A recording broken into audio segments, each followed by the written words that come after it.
What's up? Skakel in the house. Vince is looking like a complete maniac.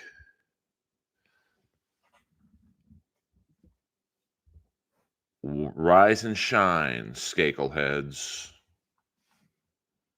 Hello. Now, I realize we have several shows on the air right now. I appreciate you guys tuning in to mine.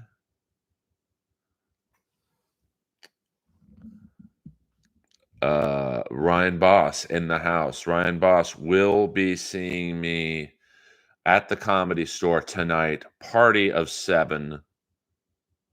It's no joke. Well, here's the thing, William, that I find completely nuts is apparently he shit on a girl's head and told her not to shower for an hour. Like, I've had what's cracking grimace and pain. But I've had group sex before. I've never once looked at any of my buddies going, "Hey, Jimmy, I'm going to take a dump on this girl's head." Cool, right? But hey, I mean, Vince is a sicko. Like I said yesterday, um,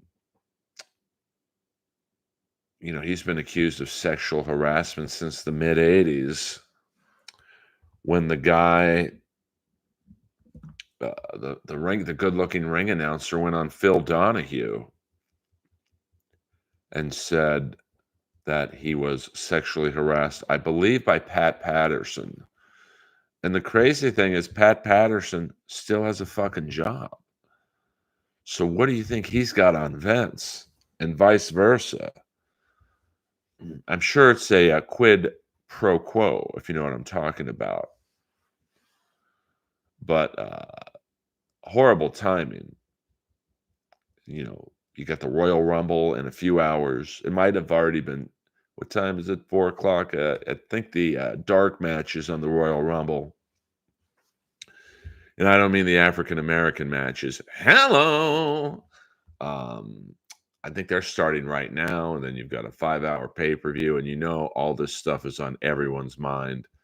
They're dreading the press conference after in terms of,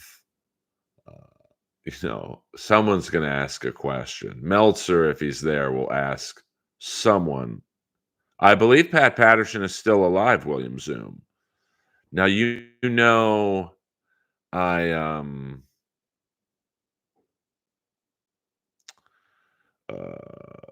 defer all truth and facts. Oh, Pat is dead. Wow, I thought he was alive. Earl, how do you feel about being married to Carl? I don't know what that means. Julian. When did Pat Patterson die? See, you learn something new. You do a live stream to, say hello to the fans, make a few dollars, and you get knowledge. Oh, really? I mean, I just know that Sid Vicious, not the guy, the punk rock singer, but the wrestler, who in his prime was about 6'7", 6'8", 320 pounds, jacked, tells a story about Pat Patterson asking him to watch the stars. And then he was like, "Hey, let me put you in a wrist lock. You're not a very good technical wrestler. Let me teach you." And he puts him in a wrist lock and like rubs his dick against him. And then Sid's like, "Get out of here, man. What's the shits, Vince? Yo, yo, yo, yo." Earl, you're a legend, my man. Thank you, Julian. Pat was a gay predator openly. Yeah, I think the Ring Boys accused Pat Patterson of several things. I don't like to talk ill of the dead, It's like the guy who tried to Me Too me. Um, he's been dead for a while, but it's pretty factual what he tried to do to me. I was about to beat his ass. Jordan the Lion, you guys know he's responsible for the new thumbnail photo cover art glossy edition. Um, check out his travel vlog, Days with Jordan the Lion.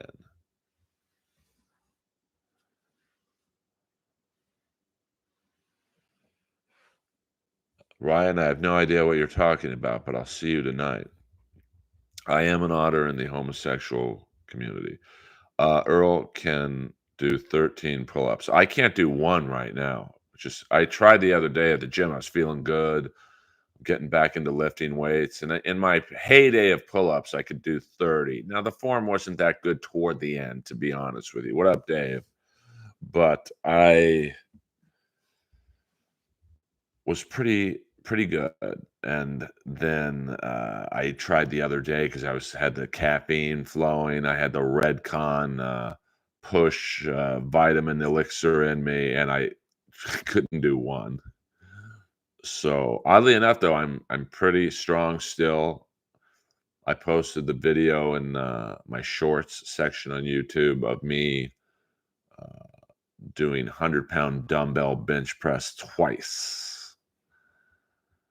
And then I have a slight pain in my shoulder ever since that. So I got to lay low. Still been doing the yoga and all that stuff. So, but we're here to talk about Vincent Kennedy McMahon. That guy is horny as fuck. I mean, when you're at the point in your life sexually that you have to shit on a woman's head to get off, you've run out of options. It's like the old joke, people used to think David Lee Roth is gay. And I'm like, I don't think he's gay. He just literally ran out of women to fuck. I mean, that's not gay. That's boredom. Now, if you only fuck one, because you got to figure David Lee Roth has had sex for 50 straight years. What is he, 60 in his 60s? So at some point, he probably was like, oh, there's this nice pair of tits. I've had 1,000 of those. Hey, look at that guy. Boom, boom, boom. Earl, let's call it. And I can. You're gonna have to speak English. I don't even know what that's. I couldn't even read that if that was a super chat. There's high tea, and then there's like, out of control high tea. Yeah, I mean that's. I mean, I don't even know how to fathom that you would take a girl in the office, and you got to figure the alleged threesome with John Laurinaitis, Vince, and this girl, Miss Grant, happened in, I guess, Vince's side office. So you got to figure that there's probably 100 people in that office, and it's just. But I see it all the time in the world of stand up. The power dynamics, and it's not so much with bookers of the actual comedy clubs, because the bookers of the main comedy clubs in LA, the Comedy Store, the Laugh Factory, and the Improv, they're all female bookers, and they're all married or dating significant others. So you don't really see the power dynamic in that sense, but you definitely see it with outside show runners, people who book shows at the comedy clubs. They're independently produced. And you definitely see like hot girls on the lineups who probably shouldn't be on the lineup based on comedy skill. Well, Ryan, back in the day, now I literally can't do one. I mean, I don't know if I would say Vince is a top G, but yeah, you got to feel for Linda McMahon, but she knows what's going on. It's like Melania Trump. She knew the deal when she was marrying the Donald. He's going to cheat. He's going to philander, you know, but you get the perks of being his wife.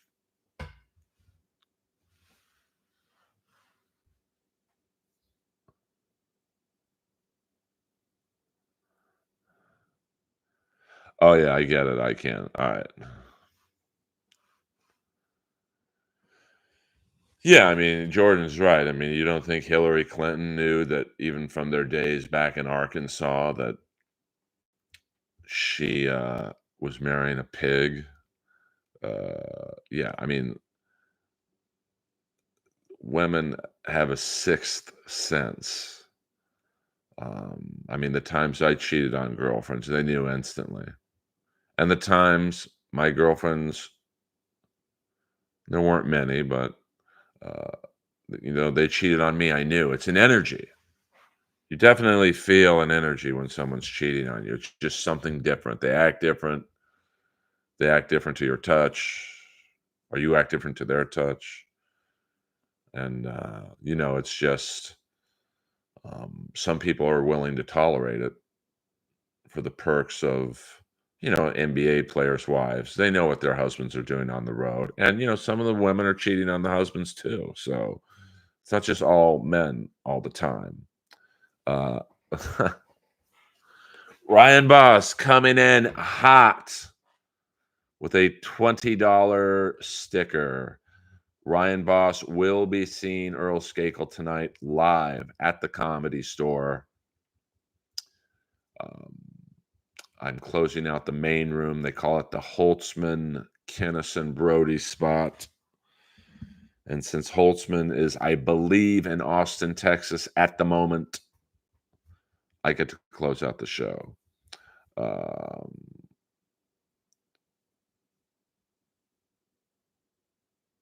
oh, no, I'm not saying women aren't funny, Dave. What I was saying was that on some of these shows, you see like all these big name comics, Tim Dillon, Harlan Williams, Sebastian, and then there's like the one hot girl. It's like, uh, she's not passed at any club in the city. Like, how is she on this lineup?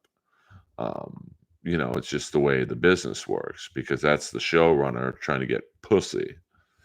Um, it's always funny to me, and the Twitter account Stand Up Batman, who a lot of people think is me, but I can assure you it's not. They had this really funny meme of a comedy, independently produced comedy show. I think it was at the Improv, where it was like seven big name comics, and then the booker, and it's like their meme was, "Gee, I wonder who's producing the show." Uh, Quite clearly, it's the one picture nobody knows. Um, Basically, the dead man spot.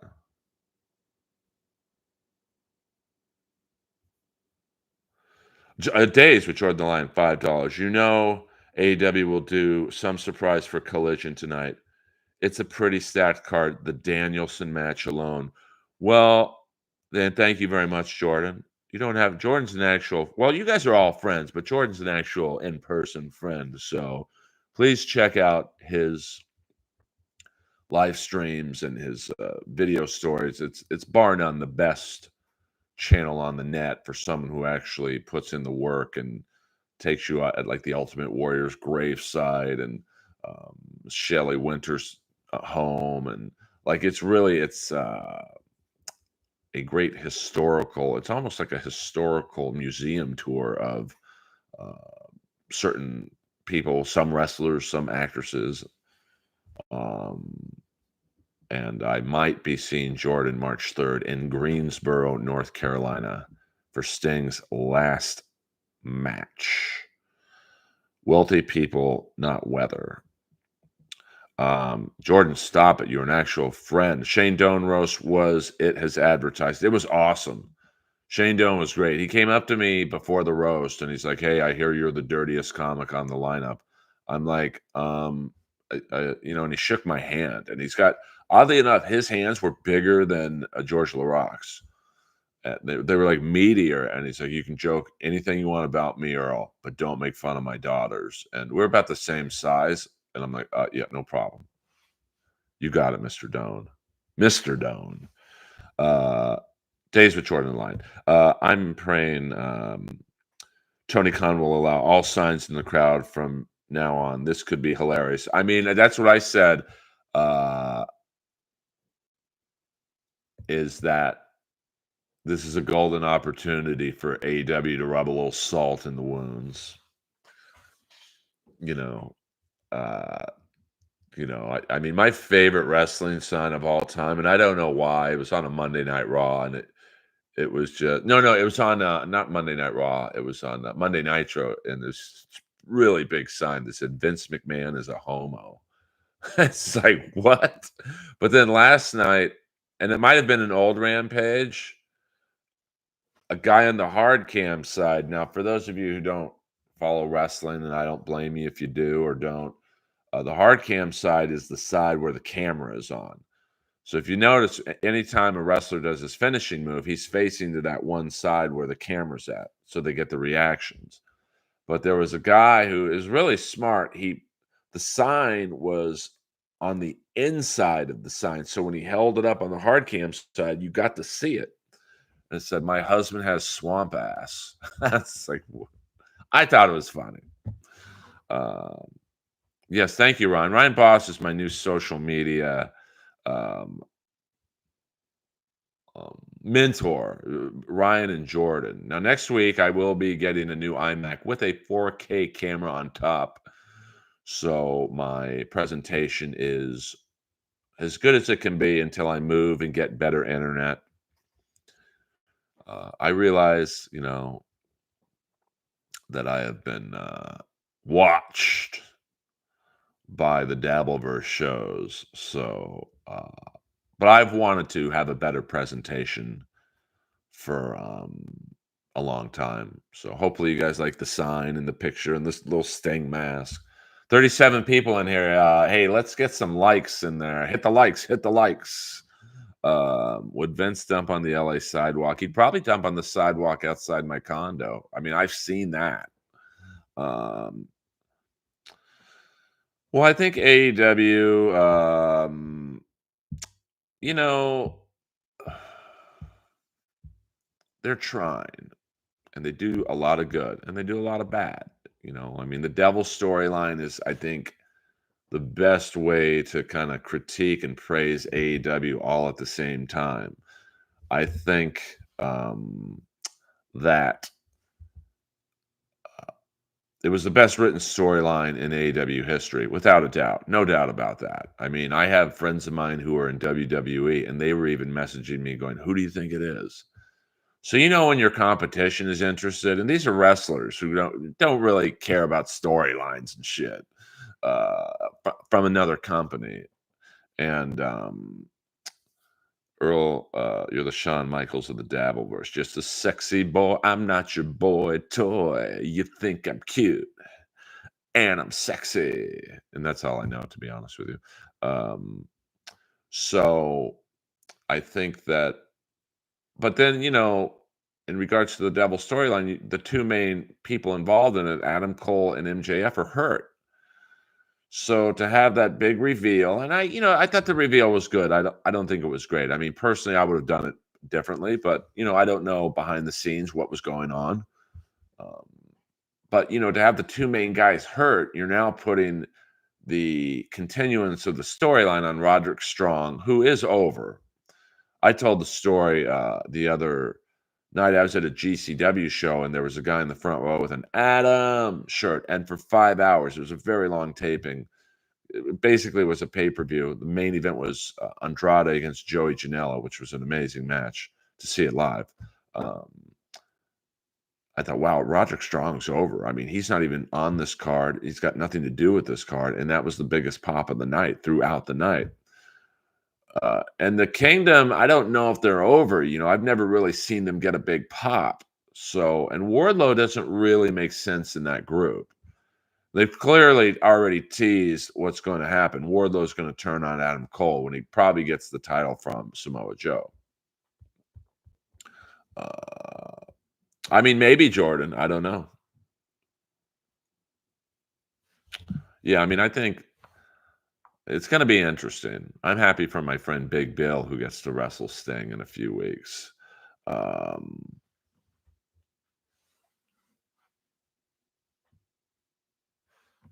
yeah, I mean, that could be a good storyline, Jordan. I mean, I think that I don't know. I just like here would have been who I think the devil should have been. Now, maybe they tried. I don't know if they reached out to these guys and they said no, they want too much money or whatever.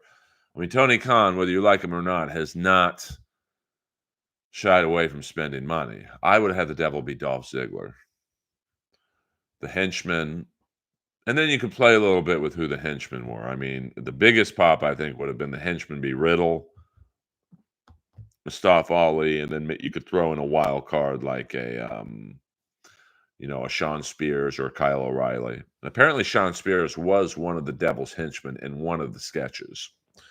Um, that would have been the best pop. And people criticize me and say, dude, we don't need more WWE guys and AEW. There's enough. It's a bloated roster. But those three guys, Riddle, Ali, and Ziggler, are still physically in their prime. And so it's not like you're having, the great Khali come in, you know, and you see the press that Ziggler has gotten not only TNA, but New Japan. So, because I think the problem with AEW right now is that they have hit a ratings plateau and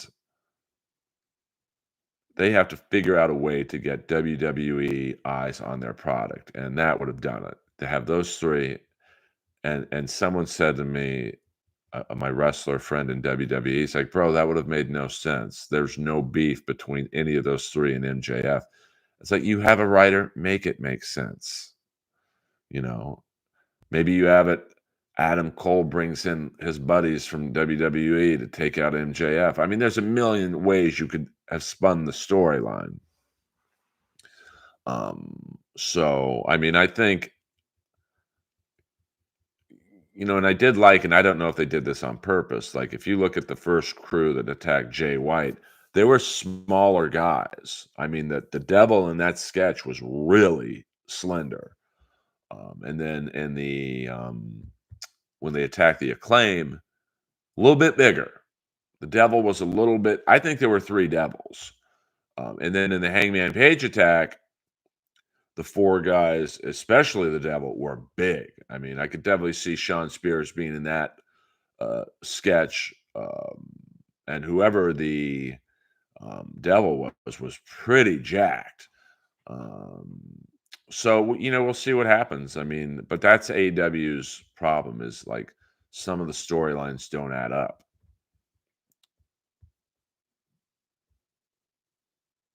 Yeah, no doubt about that. Nerd. The whole Kiss My Ass Club is really out of control. Yeah, I mean, I think Jordan, they have to do something to get the Undisputed over. And that could be it. If they cost Sting the match, then they have instant heat. And that's a very good idea. Uh Earl, your biggest show will be in Hong Kong, Tijuana, Lucha in a Panocha. You guys in chat today are out of control. Um, Pat McAfee, Adam Cole. Good evening, Dottie 3 Ups. Hit the like button, please. Yes. I mean, there's a million ways you could get the Kingdom, the Undisputed over. I mean, I watched, I think, because I hadn't watched Rampage and the last few collisions, so I speed watched it all. I mean, Roderick Strong's over. The Kingdom, they're getting there. But I didn't like how in the initial promo, I think it was that Dynamite after, where they kind of already gave away at least the next storyline of Adam Cole saying to Wardlow, "You're going to win the belt, and then you're going to give it to me." And then it was just like, "Oh, well, you've just given away the storyline." Like I would have teased Wardlow a little more, being in line with the group. And that's the problem to me, is that AEW you get the feeling they just make up shit 5 minutes before they go out there sometimes. So that's where I think a writer could be beneficial to them. Would Sting make a good addition to creative in either company? Ben Bones Jones from Australia. I mean, I don't think Sting knows what the current fan wants. He's he's calmed down a lot, and he's a reborn Christian, which is great. But you need someone who knows what that 15-year-old kid in the crowd wants. Um, so I think he'd be a good talent liaison. I think, so when the shit hits the fan backstage at AEW and MJF is like, "Fuck you, Tony, I want to leave." Sting can go over to MJF and say, "Listen, I know how you feel. I was with the WWE. They fucked me over. This is how I got over it." I think that would be a very good role for Sting to have. Not even on camera, just behind the scenes. Good morning, Mama Pam. Mama Pam, did you know that I am selling 58 feet, $5 feet picks for less? Mama Pan, there's no side selling in here. The only one making money in this chat is me. You should at least super chat me a few dollars for the advertising. I mean, I don't mind people plugging their shit, but come on. I'm a comedy soldier of 25 years, Mama Pam.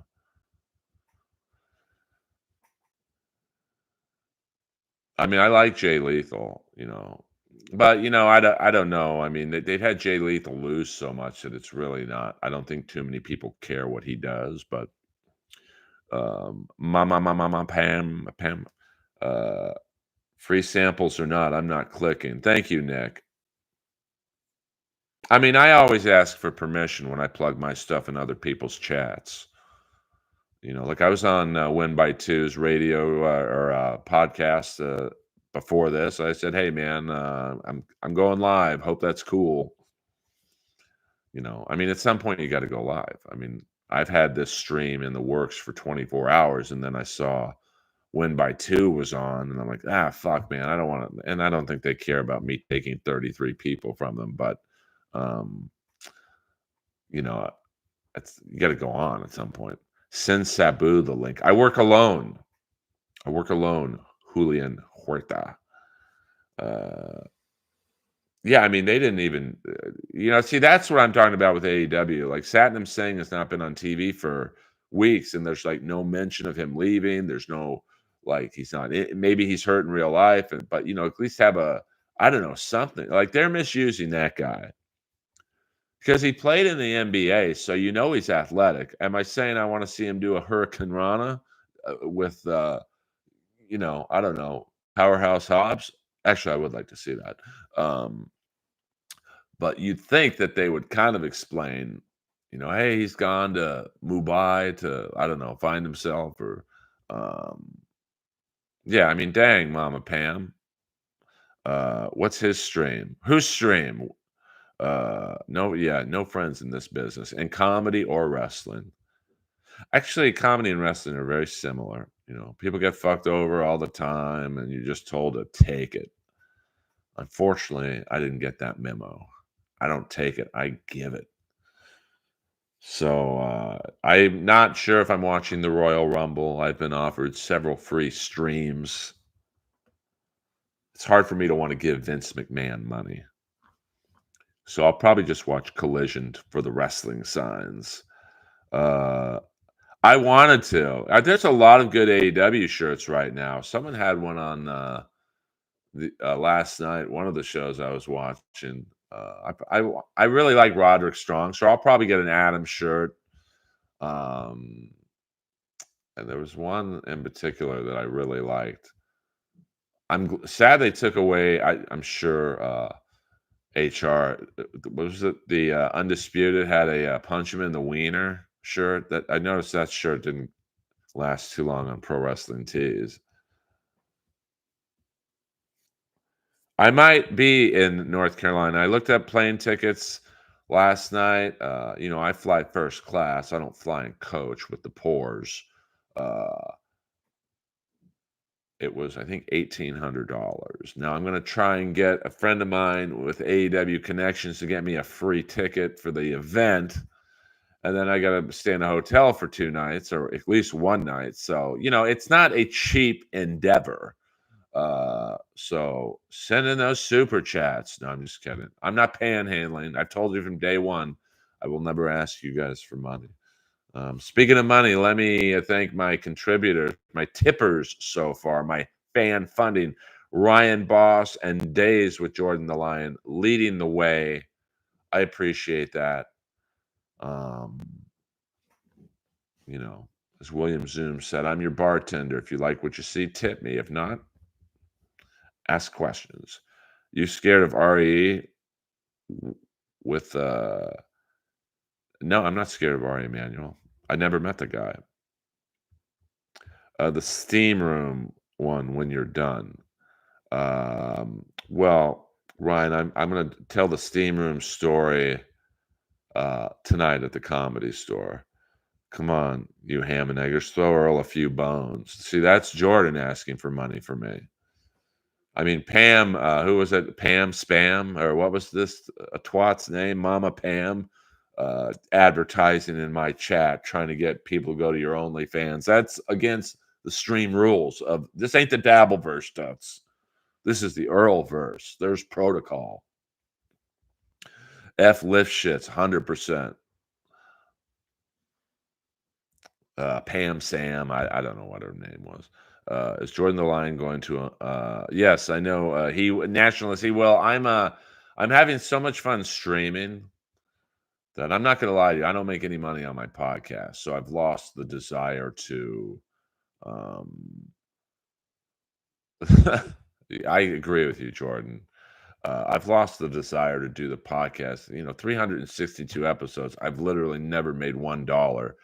And the last 2 weeks, now this isn't bragging. This is just in the last 2 weeks, thanks to you guys, super chats and memberships, I've made about $500. That's literally more than the last 10 years of the podcast. So I think I'm going to concentrate more on the stream and just do a random episode of the podcast when the mood strikes me. And I feel that it would be something that would get a lot of views. Of course, I am in talks with my cousin, Robert F. Kennedy Jr. I mean, that would be an episode I would do, and who knows?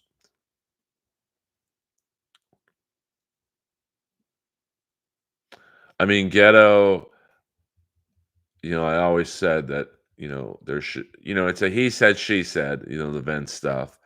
Now, allegedly, there's pictures and text. And for a good private investigator, which I'm assuming the prosecution has, that's pretty easy to find. So um, it's very, in this day and age, with the digital footprints that we all leave, it's pretty hard to pull off crimes. Now, people have been asking me, how is this sex trafficking? Well, apparently, Vince sent nude photos of this girl to Brock Lesnar. And I believe Brock was in Canada at the time. And even if he was home in Minnesota, these nude photos crossed state lines technically.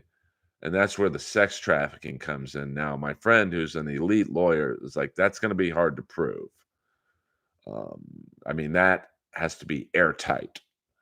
So they're going to have to ping towers and see where Brock was. And I'm sure Brock or Vince will say, no, no, we were in the same city. It was cool. No, it wasn't cool. Um, well, I mean, here's what doesn't help Vince is that,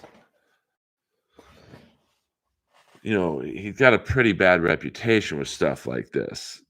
I mean, that Bill Donahue episode, I think, was mid 80s. We'll say 86. Might have been even earlier than that. So that's, literally 40 plus years ago.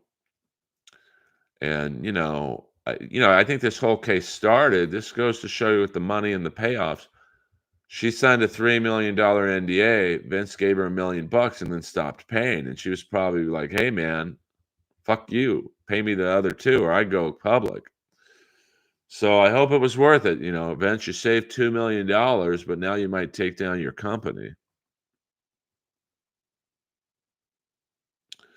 I mean, Lewis, I could see Trump. I think if Trump were smart, he'd get a female VP. Because, Wouldn't you like to see 2 cunty politicians for the VP debates? Um, I mean, Trump is a wild card, I'll be honest with you. Like, so I think I could see him giving Haley the VP because I think deep down Trump respects Haley for being a cunt. Like, she should be out of the race. She's not going to win, but she's doing it just to stick it to Trump. And there's 2 ways that's gonna go. Trump will either be like, "I like this bitch," or "Fuck this girl." I don't mean literally. Well, I know, but, like, it's the visual of I think it's hard to see that Vince's hands aren't in the company to some degree, you know? There's no way that he doesn't have a say in things. Um, well, I mean, Vince, guys like Vince and Trump, they're almost I mean, obviously, they're rich. They're not worrying about going to Erewhon and not being able to afford a meal, but a lot of it's paper rich, you know in terms of, the WWE is a publicly traded company, so it's like all that money is on paper. So, the stock's probably going down right now. I mean, if he doesn't have anything to do with the company, and you may be right about that, William, um, but his actions will hurt the company's bottom line. So, Dave Sarah, $5. Love it. Glad this is working for you. Get RFK Jr. to wrestle you at the Comedy Store. That would be huge. I would be. Do you know? That's a good idea. I mean, I'm 55. He's in his mid 60s. What if we had a boxing match, bare knuckles, and we just beat the shit out of each other? I'd be playing theaters the next day. Julian asked Paterno if he thought it was worth it going through the Sandusky thing. Haha, these degenerates are scum. Yeah. Well, it's the power dynamic. If you're a wrestler or a valet or you want to be the girl who does the interviews between matches or promos, it's no secret how a lot of those people got hired. And the world of pro wrestling is very homoerotic. I wouldn't be surprised if there were some gay stuff that comes out too. I have no evidence. I'm just guessing in that regard, but the whole Pat Patterson stuff and the incredible power that Vince holds over or held over wrestlers. Oh, you want to take Hulk Hogan's spot, Sid? Play ball. And Vince was probably, or Sid was probably like, "Fuck you, I'm gonna go play softball."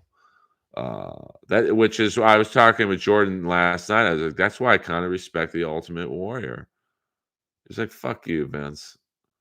I'm gonna need $1 million more, or I'm not walking out there for Survivor Series." I think in his match against Sid, and he waited until right before he walked out of the curtain, and he got his money. Now, of course, he got fired the next day, but he got his money.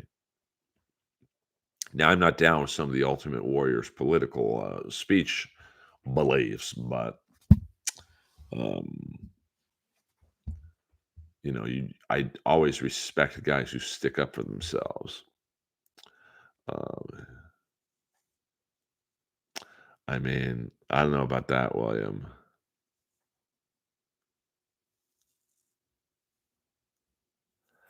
I mean, who knows? Yeah, who knows can you imagine how horned up the WWE locker room was back in the late 80s to probably the Attitude Era? I mean, there's always rumors that Hulk, the Ultimate Warrior and Buff Bagwell were male escorts in Atlanta.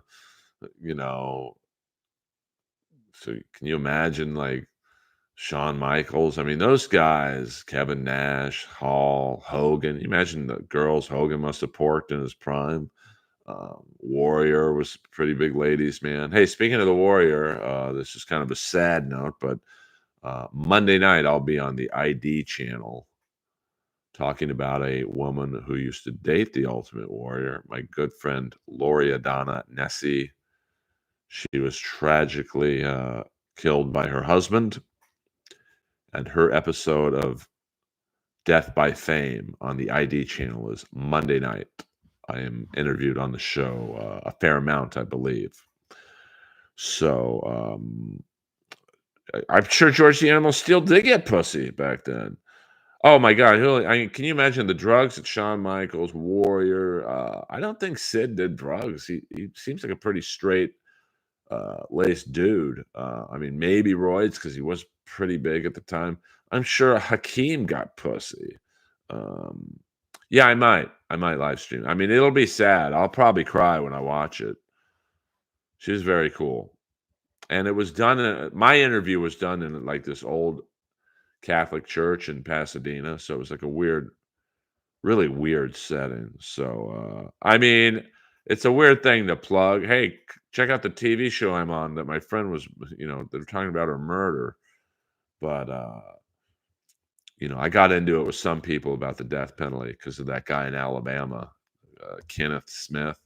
I guess he suffered because I like Alabama now. I'm very familiar with Alabama. We don't have to get into why. It involves, certain people that I may or may not talk to anymore. But, I do like how Alabama went rogue and just tried a completely new and untested death penalty, method, nitrogen hypoxia, where basically they put a mask over your face and the body robs you of all your nitrogen. And apparently, the guy suffered for, like, 10 minutes. I love it. I hope let's think about the person he killed. How do they suffer? So, I got no issues with Alabama going rogue, and I hope the same thing happens to Lori Adana's murderer. Van Hammersley, is that, are you a fan of the wrestler Van Hammer? That may be a first. Oh, okay. Well, apparently Alabama, their methods, still need to be, improved, but I love it. I think that's how they should do all death penalties. Just come up with random ways and go, "Hey, I don't know if this is gonna work or not, but, I guess it doesn't matter with this guy." Okay. Okay, hey, listen. Well, the British Bulldog, speaking of the Ultimate Warrior, his suicide basically was because, I forget who slammed the British Bulldog, but the British Bulldog took a body slam on the trap door where the Ultimate Warrior would come up and down from under the ring, and he became addicted to pain pills, which he probably was already, but I guess his back was really fucked up. It was kind of like Sting injuring Rick Rude's back, breaking his back. Now, to show you, I don't know what Rick Rude was on in that match, but Rick Rude with a broken back finished the match and took a body slam from Sting. So, and looked like he wasn't in pain at all. Um, Wait, what neck of the woods are you from? Alabama, Rebel? Done. Oh, I mean, Ross, thank you. I mean, it's a very sad story. So you're going to see a different Earl. I'm not making jokes and, um, whatnot. I've always seen those shows where, they have a friend of a murder victim and, oh, this person just wants their 15 minutes of fame. But that really wasn't the case. They reached out to me because they heard Lori Donna on the Inappropriate Earl podcast, and um, they said, "Hey, would you like to be interviewed?" And I'm like, "Yeah, sure." And I was like, "Just give the money to her kid because she had just had a baby with this idiot." So that's the one you really feel for. Now he has no mom or dad. I mean, I'm assuming he'll get life. I think he got 17 years to life, but that's basically life. Um, yeah, but I just love how Alabama just did it completely like, hey, we didn't know if this is going to work or not, but hopefully he suffers. And I like the main guy. I think it was the main guy who like did he was there when he put the mask over the guy's head. He's like, yeah, he didn't suffer that much. Yeah, I mean, I don't. Darby is going to be a mess. I mean, I woke up today. My body is in peak condition for a 55-year-old, and I felt like Nick Nolte getting out of the bed in North Dallas 40. That one scene where he's getting out of the bed, and every muscle and bone is creaking and cracking. Um,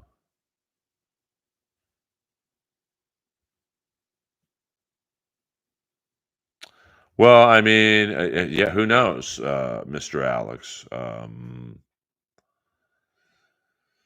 I mean, I don't. I mean, Vince. I mean, I don't know the rules of excuse me, of NDAs. Like, can this girl break it if Vince hasn't completed the financial agreement? Um, okay. I mean, I was in the Decatur, Alabama area the last couple years. Well, not minus the last year and a half, and I liked it. Everyone's really nice. The Planet Fitness in Decatur, Alabama. I don't know how they're still in fucking business. I'd go in there every day and be like, "Hey, I'm not a member. Can I buy a guest pass?" And the guy's like, "No, just go on in." I'm like, "No, no, I'm not. I want to pay." He's like, "Yeah, it's all good." I'm like, "Okay." And they had like candy at the counter. It's like, this is a gym. I don't think you're supposed to have Tootsie Rolls at the front desk.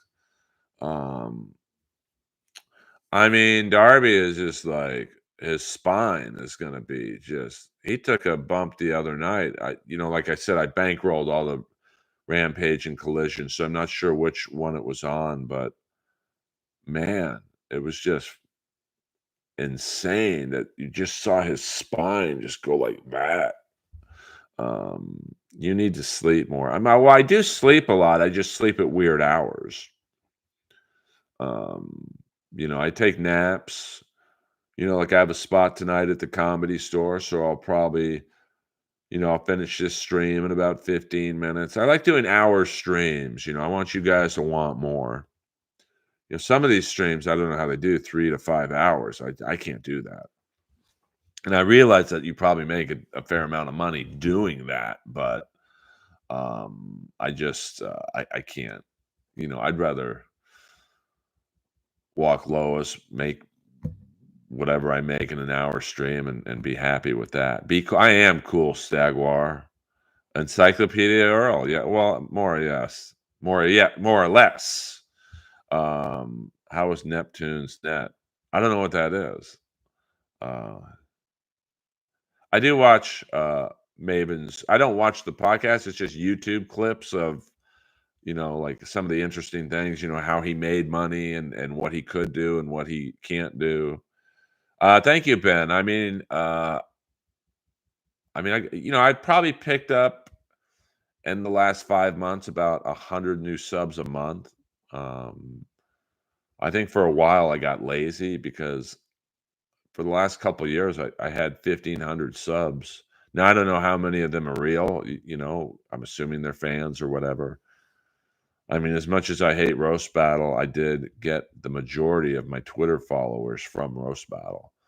Like I had about maybe 3,000 before I went on television. And then when I got home from Montreal, I probably, because Roast Battles, it was shown on TV a lot.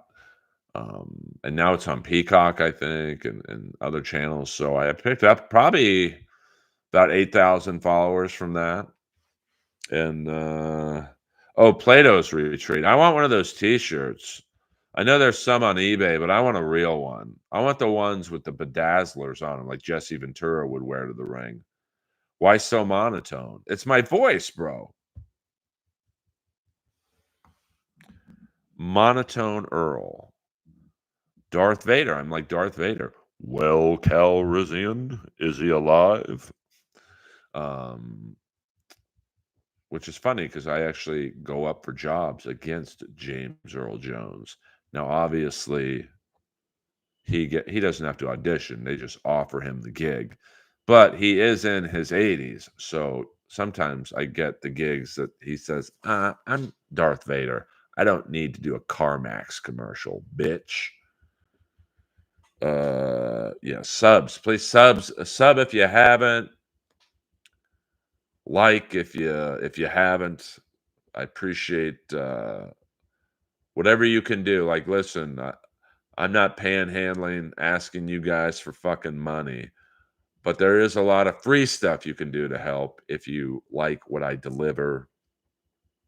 You can share, you can I don't know. I still don't know what Discords are, so but I guess you can talk about it there. I know Reddit, I posted about this in Reddit saying, I'll see if that helps at all." And there are we've had I think a peak of 40 in here. I'm not That's a lot for me. I mean, I've only been monetized for 2 weeks. Uh I don't know. That's a good question, William. Maybe he was trying to fool Chewbacca into thinking it was him.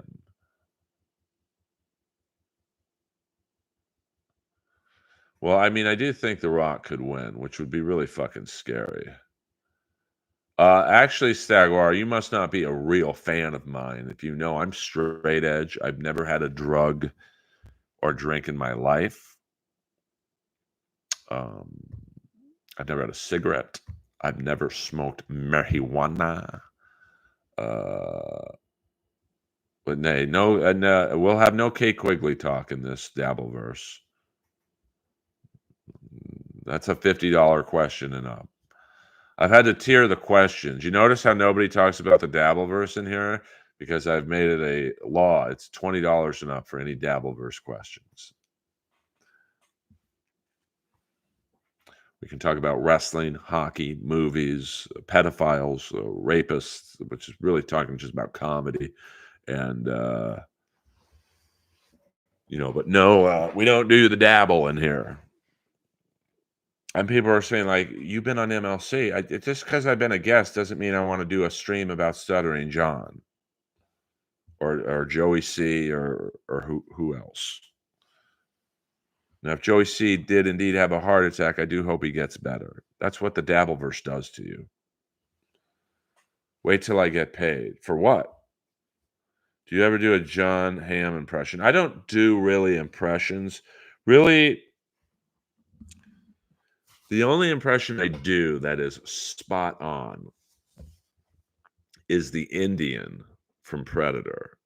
It sounds 100% like Sonny Landham. So I'll give you a little taste. You got to pay for the rest. All right. Someone yell action in chat. I'm not talking till I hear action.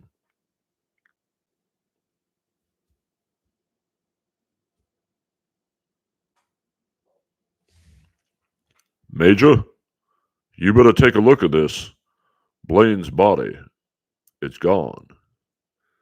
All right, here's a quick scene from Schwarzenegger when he's asking Billy to help them get out.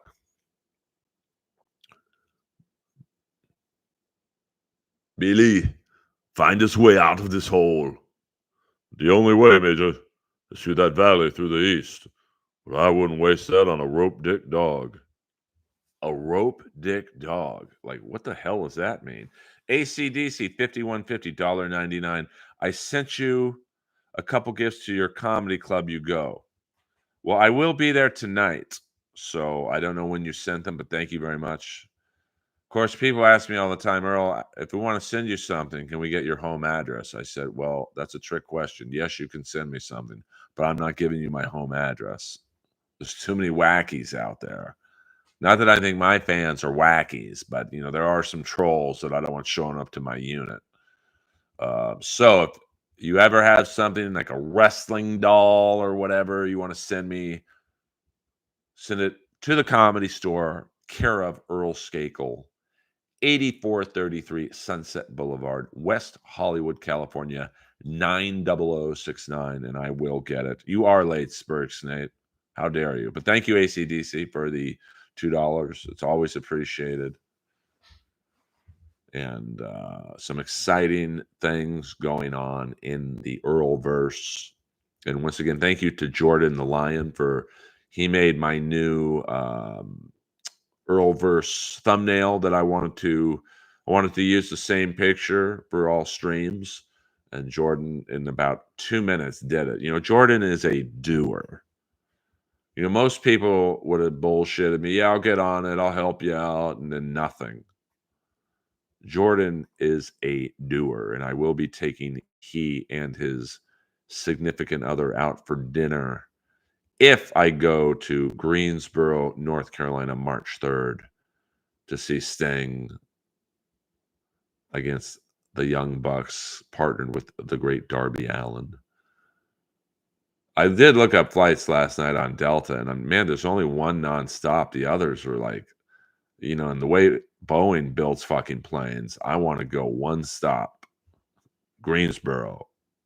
The more planes I got to get on, the more chances I stand of getting sucked out of the fucking plane. I mean, that's some scary shit, man. The planes are literally falling apart. Boeing, get your act together.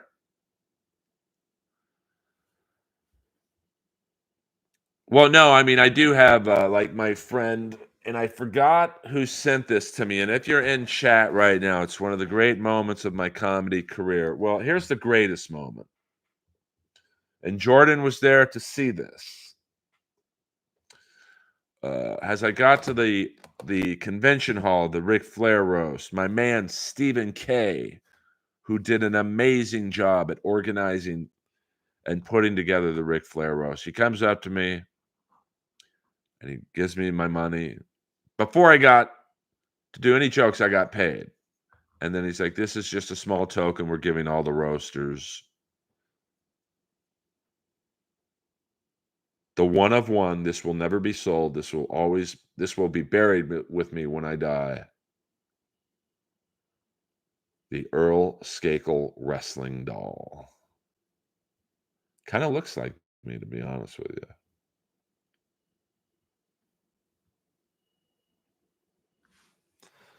But one time I get a package at the Comedy Store,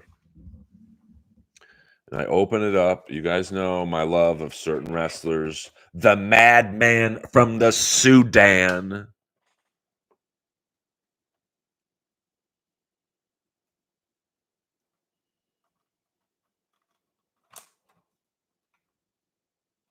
Abdullah the Butcher. So I thought that was pretty cool. A fan sent that to me. Little things mean a lot to me.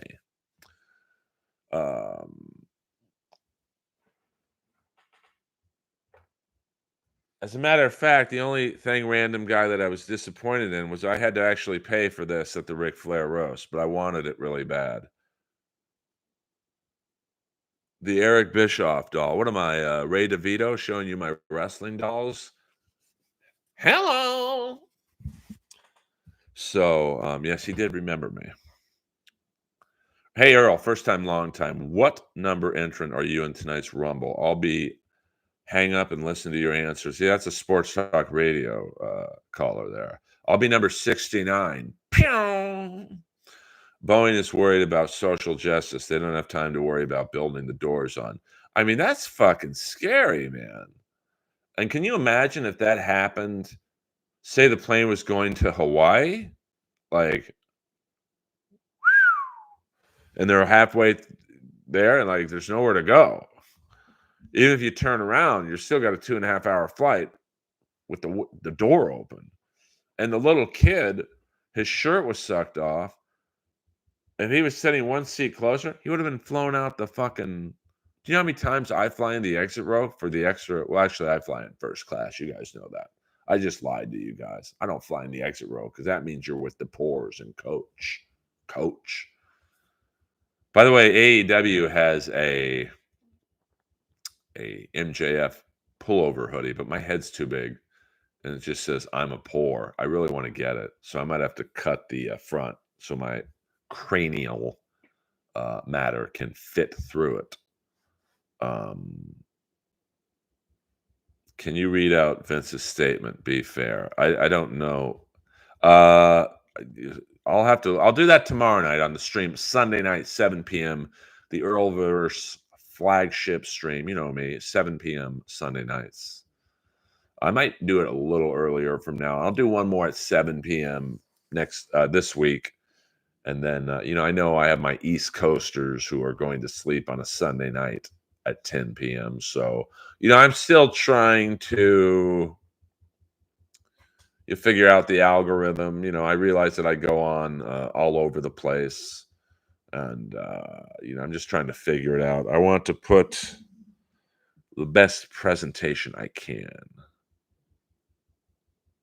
Oh, I would love to fly on the in the cargo hold, just chilling with all the animals. But I don't. Uh, it is scary. It reminds me of an old Dennis Miller joke where he said he always flew in first class because he thought if the plane goes down, the first class people get their own pods and they land safely. Uh, I just feel better at flying in first class. But I think there was some study that the safest part of the plane, like if the plane goes down, is the back of the plane because it usually, if a plane is in a free fall, it's nose first. But listen, I hate to break it to you guys. If the plane's going down from 30,000 feet, there ain't no safe spot on the plane, and there's no need to do an autopsy if they can find your body. And a lot of people ask me, there's a lot of questions out there in the world. What would you do if you won the lottery? What would you do if, you know, you had a superpower? And I always get this question, well, Earl, you fly a lot. What would you do if you knew the plane was going down and there was no chance of survival? I'd fuck every girl on that plane. What are you going to do? Me too, me? I'd even fuck a guy just for kicks. Pew! Two chicks at the same time. What do you think I am, Vince McMahon? I'd shit on a girl's head right before the plane hit the ground. I mean, I've been in threesomes before, and some more than that, if you know what I'm saying, gang bangies. I've never once looked at my friend Rick. Hey, man, I'm gonna shit on this girl's head, and by the way, I'm not gonna have her shower for another hour. That to me is the freakiest thing. You shit on a girl's head and you tell her not to shower for an hour. Because let me tell you this much. If I ever shit on a girl's head, I'm going to be like, hey, honey, I'm trying to come. You got to shower.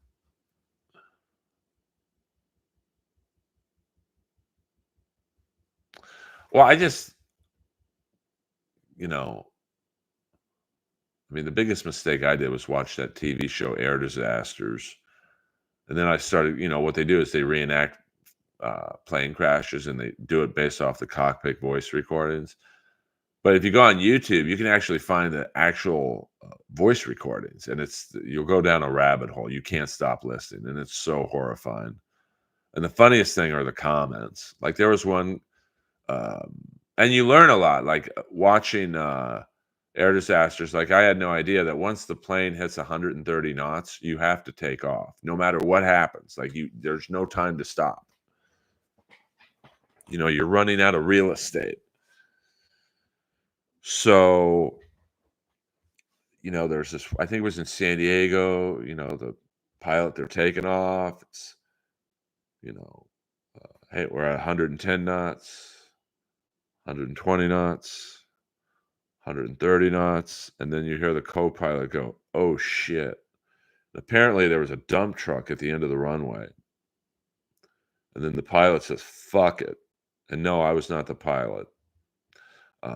And they clipped the dump truck just barely, one of the wings, and so the plane flies off into, I think, one of the hangars, blows up, and you hear the co-pilot go, I can't feel my skin, I'm burning, and then that's it. And the first comment on YouTube was pussies. I would hate to see what the first comment would be out of a Dabbleverse chat.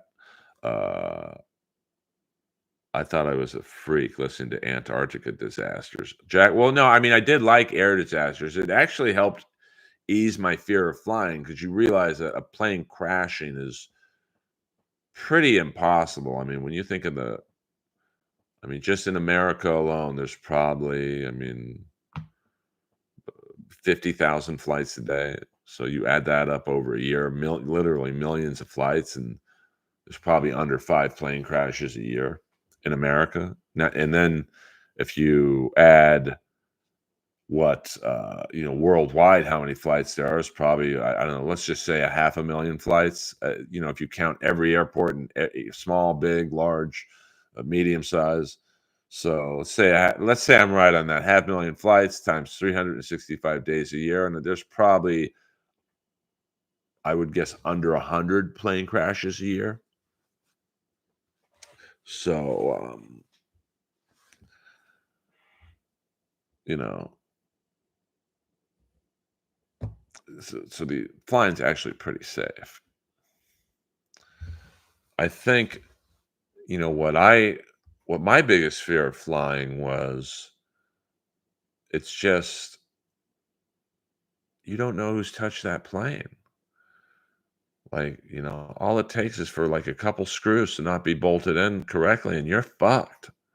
Like look at, the Boeing planes with, it's literally that door flew off because two screws weren't tightened. Now, how many screws are on a plane? Thousands.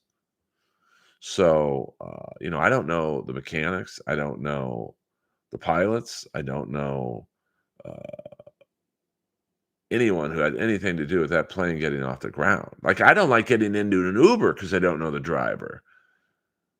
And imagine getting into a. Now, what always has gotten me over my fear of flying is I say to myself, I'm assuming the pilots want to get there as badly as I do. So that gets me through any fear. Although I do remember one flight on Virgin, and I really loved Virgin.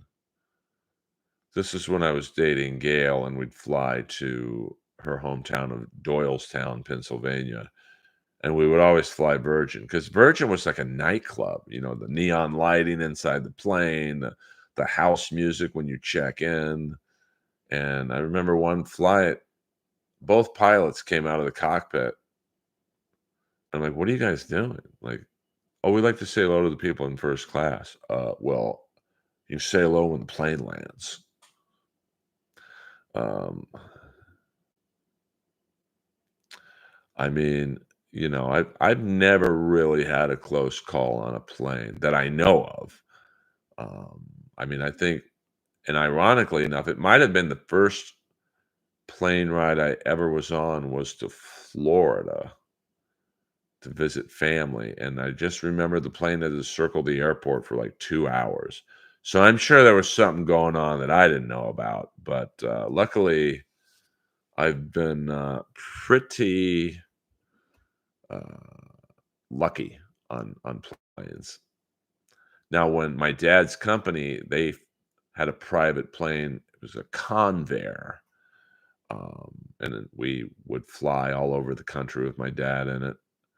And this was an awesome plane. I mean, it had beds and like candy was everywhere. I was a little kid, so like Snickers bars and like just bowls of candy everywhere. And one time we were flying, ironically enough, I think to North Carolina to stop and get gas. And I thought there was another plane right next to us. And I got scared and I started crying. And it turns out it was just the wing light on our plane. I was like, man, that plane, it's fucking close to us. Someone's dad, my dad did do well. His dad founded Great Lakes Carbon, GLC, which at the time was, I think it was one of the largest privately owned companies. I mean, now it wouldn't be nothing, but my dad's dad would drive by oil refineries in the Depression era and go, hey, can I have your waste? I'll buy it from you. And they were like, you can have it. And he turned it into graphite. It would be the equivalent of walking into a business going, hey, can I buy your paper shred-ins? That most places would be like, oh, you can have it. And then you turn it into like, I don't know, some super material that is used in everything. I mean, graphite is in almost um, everything we touch. I mean, this microphone, this is probably graphite. The thing's holding it together. I am talking about my grandfather. I do not know anything about Area 51.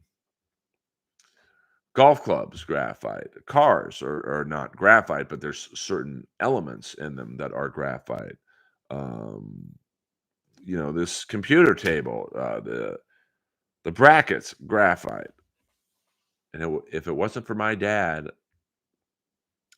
I'd be doing this stream, or my grandfather, who I never met because he died in a plane crash on a Convair, Oklahoma City. Um, well, I mean, you can turn basically, my grandfather was like, you can turn anything into anything. So, and I'm sure paper shreddings could be turned into something. But Andrew Burnside, 37 view. Well, yeah, I mean, I'm probably the lowest ranked live streamer right now. If I'm not in the Dabbleverse, but I get compared to them a lot because I'm a guest. I mean, Shuley and Kevin Brennan have like 1,000 people. Melton has, I think, about 500 to 600. Chad's got a little less than that. I don't know how many Carl and Steel Toe have, but for someone who's been streaming, uh, for someone who has been monetized, for 2 weeks, listen. Do I wish it was 400 or 500 people? Sure, because I think then people go, well, I have to send him a super chat because he won't see the question otherwise. But I'm happy with what I have. Yes, it's the Earl gang, the Earl Nation. Earl is the AEW of streaming. Um, Time to tell. How is JFK Jr. alive? I don't think JFK Jr. is alive. Get the word, yeah, get the word out. I mean, I'm going at a decent pace. I mean, when I first started streaming, when I was non-monetized, I literally probably had 10 people at the most. Um, and then, you know, it has grown since I have been monetized. I would say I average 30 to 40. And, hopefully next month it's 60 to 80, and, so on and so forth. I mean, I'm not really, I'm unlike a lot of the other people in the streaming world. I make my money in comedy and voiceovers. So streaming to me is, hey, a little bit of side income. I think in 2 weeks I made a shade under $500, but you know what? That pays my homeowners dues.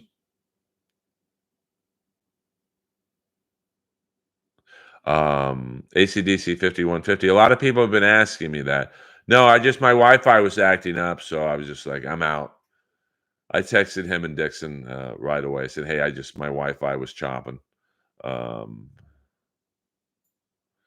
well, I mean, that's because Jack, he doesn't play by the rules. Like, he doesn't really do comedy clubs. Like, he'll do bar shows where he gets the door and they get the I guess the booze. Um, I mean, I'm not a huge fan of his, but I respect him. All right, Ben Jones. I'll see you later. I'm gonna end the stream in about 5 minutes. We'll go for another 5 minutes. So if you have any final questions, final thoughts, I can't wait till tomorrow night.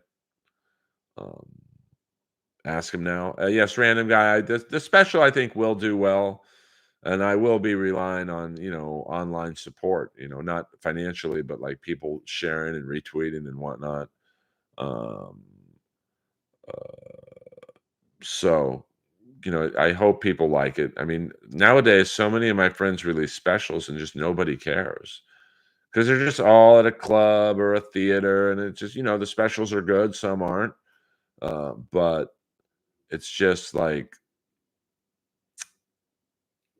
they all look alike. It's a joke I do on stage, but you could literally CGI Chappelle into Sebastian's special and vice versa, and you could put Rogan and Pete Holmes special, and in terms of like just they're all in a packed theater or whatever, a packed arena in some cases, and it's just like I want mine to be different.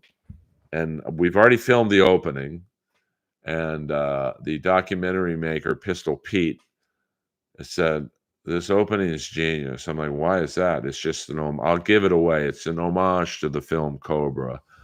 And he's like, this is going to separate the fans from the people who are going to turn the channel. And that's what I want. I don't want anyone. I mean, I want everyone watching, but I want the fans. This is literally a special that's been made for the fans. And we don't know, right now the toughest part is getting a venue. And everyone's like, well, just do it at the Comedy Store. But there have been too many specials already at the Comedy Store, so it wouldn't stand out. It'd be just, oh, it's just another special at the store. Um, I had a really cool place lined up, but they're a little flaky. So, but we've already got about 30 hours of documentary footage. So, basically the first part's going to be a documentary on why you're 25 years into comedy, you don't have a special, and then the special hits, and then, hopefully people dig it. Rock clubs are tough because acoustically they're not great. You'd think they would be, like the Viper Room. I think Tripoli did a special at the Viper Room, but it's just not. I want to do it somewhere where, and this is why I'm bummed out that the place I had picked has been flaky. Visually, you will stop and watch, and hopefully you stay for the jokes. But visually, yeah, Tempe Improv is just a big club. It wouldn't look. It just looked like another special. And I don't know if acoustically that's a great club because it's such a big club. And I don't know, frankly, if I could put 400 people in that. It's a I played it once with Rob Schneider. It's a giant club. Um, I mean, I told you, any Kate Quigley questions are $30 and up. Wait, I can't have that. And I'm friends with Kate. Um, I mean, that could be cool, Kip. I'll tell you, Jordan, off air where I want to do it, but it's visually, it's people would stop and go, "What the fuck is this?" And then hopefully they would stay for the jokes, and then obviously, I mean, Netflix would be great because that's the largest streaming platform. Uh, I do kind of like, I mean, YouTube's almost played out in terms of people releasing their special on it. But what was it? Radiohead, they released their last album, and they're like, "Pay what you want." You pay, and some fans paid $1, some fans paid 50 cents, some paid hundreds. Now it's risky because you get the people out. It's like super chats. Tip what you want. Um, and so I'm excited. I mean, hopefully by summer it's done and out. It's just hard to get people to commit to it. We looked at the porno theater, the Studs Porno Theater, because the performance room is the main theater is like gigantic. And I thought that would be fun because it's got a catwalk down the middle. And I would just love some of the shots going to the back of the room so the people who are sitting in the back feel involved. I mean, that's never really been done. So visually, it would be kind of cool. But they shut down. What a shock. Let me tell you, I've been in the Playboy Mansion tunnels, and let me just say this: whatever you're into is at the Playboy Mansion at these parties. The first time, I'll leave you guys with the Playboy Mansion parties. Hold on, I got to stretch a little bit. This is my new Kiss T-shirt.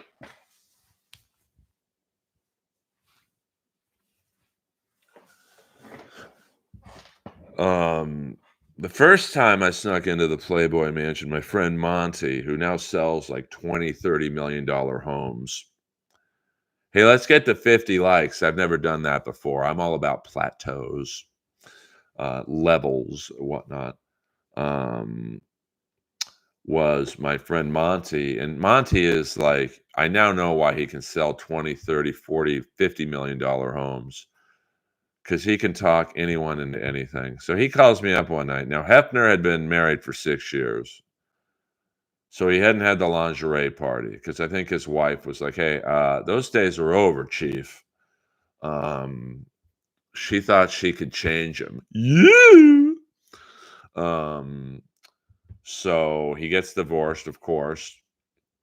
I mean, I'm surprised she lasted 6 years. And so they had the big comeback lingerie party. And I'm telling you, if you were a dude, you could not get into this party. It was undoable, like just impossible. So Monty calls me up about 11 p.m. on that Saturday night, says, "Hey, put your pajamas on. We're getting into the party." I'm like, "There's no way, bro. Like, I know you're good at talking and bullshitting and whatnot, but thank you. 50 likes. 50 likes."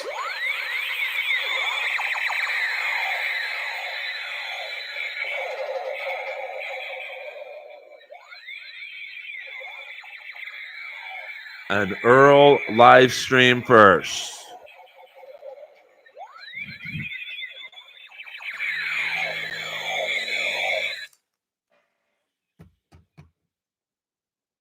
She's cold and she's cruel, but she knows what she's doing. Do, do, do, do, do, do, do, do. She pushed me in the pool at her high school reunion. Do, do, do, do, do, do, do, do. She laughs at my dreams, but I dream about her laughter.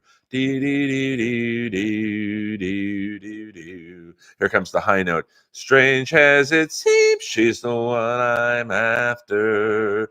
'Cause she's bittersweet, she knocks me off of my feet, and I can't help self, I don't want anyone else. She's a mystery, she's too much for me, but I keep coming back for more. She's just the girl I'm looking. Yeah, they did drop.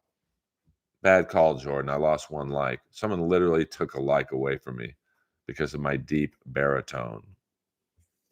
Thank you. 50 likes and new streaming Earl Skakel record.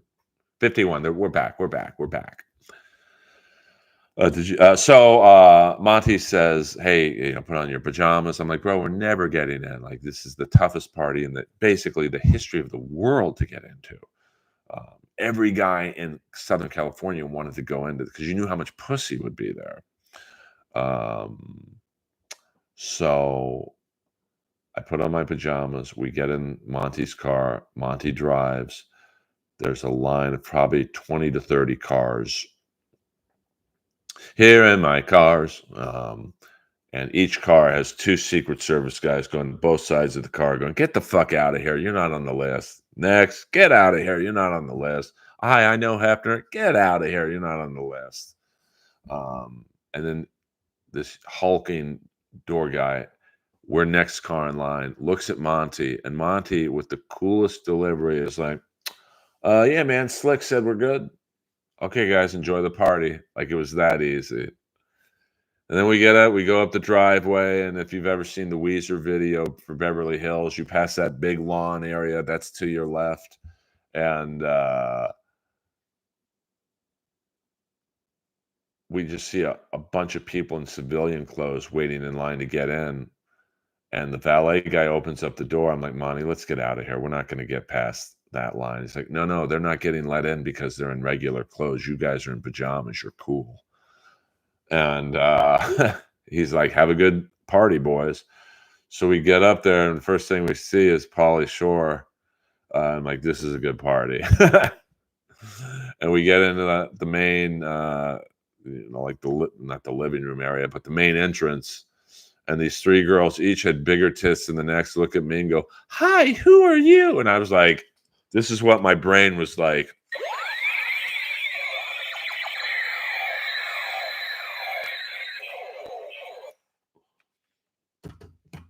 And Monty made a beeline for the grotto because he knew that's where the action took place. Now, if you think I'm going into the grotto, which was a underground pool by the outdoor pool where Hefner and his friends have been dumping loads for 30 years. I wouldn't even put my feet in there. By the way, the pool was great. Hello. And then it was just like, there's a complete opposite of any nightclub I've ever been into where literally hot girls go up to you because they knew you had to be someone if you were there. If you were a guy and you were there, they thought you were a celebrity. So I told the girl the perfect lie. I told the girl, this one girl, she was hot. Her name was Strawberry. Boing! I told her I was Ace Frehley from Kiss. She's like, "You look different without the makeup." I'm like, "Tell me about it." And then it was just a cool night, like porn playing in the wall. You're waiting in line to use the bathroom, and in the walls there are these TVs that are playing like like Skinamax type porn, and I was playing pinball with playmates, and no, that's not some euphemism. It was actually pinball. They had this great game room. And then I got home at 6 a.m. and I beat off like you wouldn't believe. And then I went one more time for the Halloween party the next time. It was a great scam. My friend's like, "Hey, my buddy's an agent at William Morris. He's on the list, but he's out of town." So, and he gave me this place on 7th and Alvarado, which is in the ghetto. He's like, "Just get a fake ID done with his name on it." And that's exactly what I did. Have a good time, Mr. Aguilar. Do I really look like an Aguilar? And I walk in, same type of setup, chicks everywhere, very few dudes. And the first guy I see was Vince Neil. And I'm like, this is a good party. And Larry Elder. Larry Elder was dressed as King Tut. And this girl with like the biggest tits I've ever seen walks by me. And Larry Elder looks at me and goes, "Go get him." This guy ran for governor. Elder.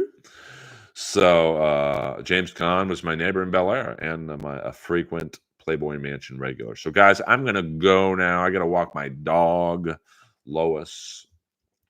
I have to get ready for my performance tonight at the world famous Comedy Store in the Brian Holtzman, uh, Brody Stevens, Sam Kennison spot. I appreciate you guys. 52 likes, an all-time high in the streaming world. Let me thank my financial tippers. I like to do that at the end so people know I appreciate them. Thank you, Ryan Boss, Jordan the Lion. Check out Jordan's travel vlog on here. Dave Sarah and the great ACDC 5150. I appreciate the tips. They are not necessary. I will never ask you for them. But it is nice to get paid for your time. I've done stand-up comedy for 25 years, and a large portion of that was not even for free, but basically paying to do stand-up comedy, driving to San Diego for a 10-minute set. And I would do that a lot. So I do appreciate, all the support. We are a small but mighty base, but we are growing. And tomorrow night, 7 p.m. Pacific Standard Time. Thank you, random guy. I paid my dues, brother. I've held my head.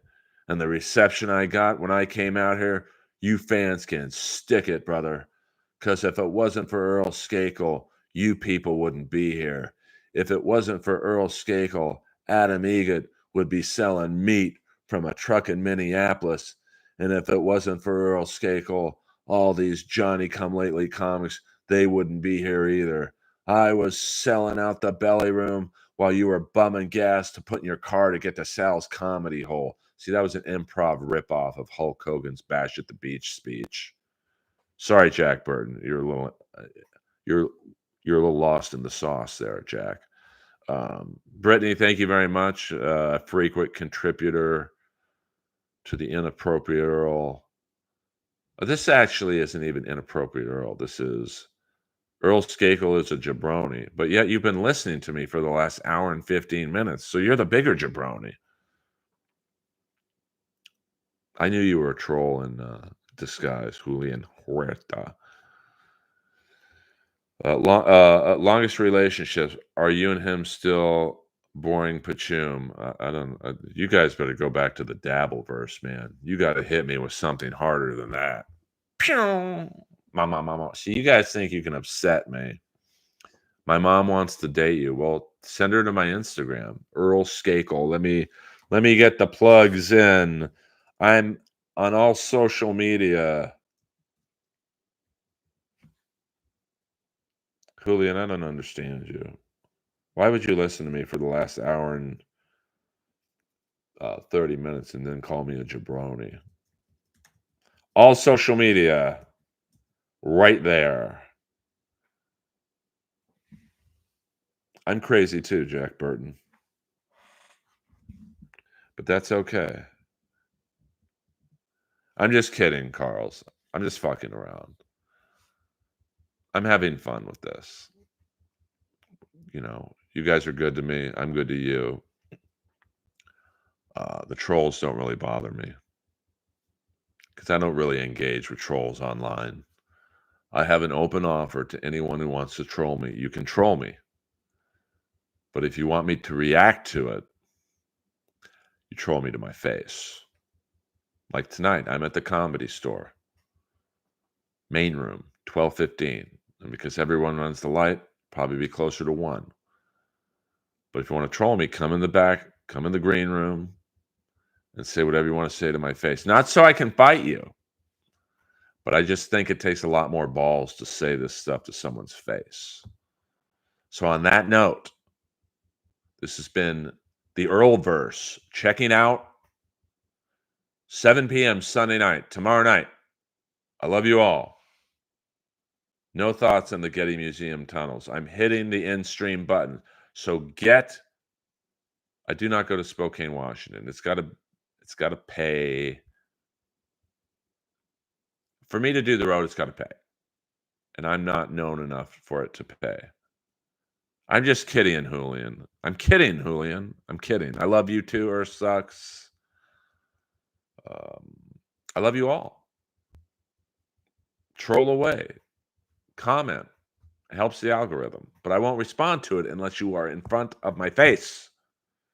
Have a good night, Brittany. I love you all. Royal Rumble in the house. Vince McMahon's one horny bastard. Clip it, Bex.